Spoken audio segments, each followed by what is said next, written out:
తలమడుగు మండలం లక్ష్మీకపు చెక్పోస్ట్ సమీప అటవీ ప్రాంతంలో ఆదిలాబాద్కు చెందిన ఇంగోలే వందన దారుణ హత్యకు గురైంది. 4 రోజులుగా అదృశ్యమైన వందన కోసం కూతురు ప్రియాంక ఇచ్చిన ఫిర్యాదు మేరకు పోలీసులు దర్యాప్తు ప్రారంభించారు.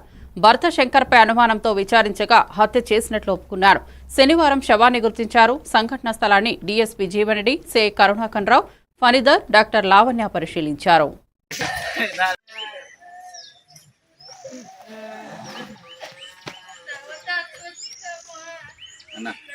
రాత్రి సమయంలో సుందరనగర్కి చెందిన ఇంగోలే ప్రియాంక అనే ఒక మహిళ వచ్చి ఫిర్యాదు చేయడం జరిగింది.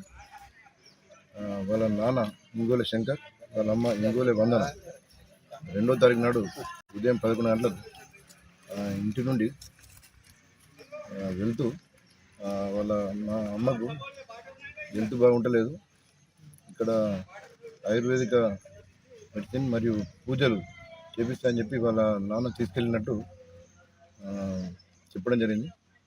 అయితే ఆ రోజు 2వ తారీఖు నాడు పోయిన వాళ్ళ అమ్మ నాన్న ఇద్దరు కూడా రాలేదు. వారి దగ్గర ఫోన్లు కూడా లేవు. అయితే వాళ్ళ అమ్మ మిస్సింగ్ కనుక మా నాన్నపై అనుమానం ఉందని చెప్పి నిన్న రాత్రి ఇచ్చిన ఫిర్యాదు మేరకు 2 టౌన్ పిఎస్లో ఉమెన్ మిస్సింగ్ కేసు నమోదు చేయడం జరిగింది. ఈరోజు మేము ఎఫర్ట్స్ పెట్టి వాళ్ళ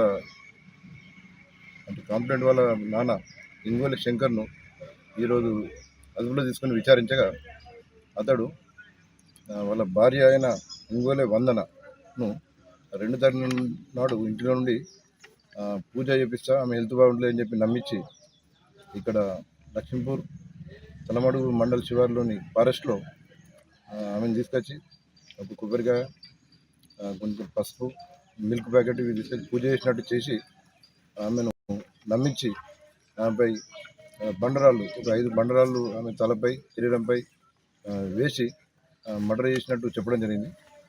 అతని నేరం ఒప్పుకున్న దాని ప్రకారం అతన్ని తీసుకొచ్చి చూడగా ఇక్కడ డెడ్ బాడీ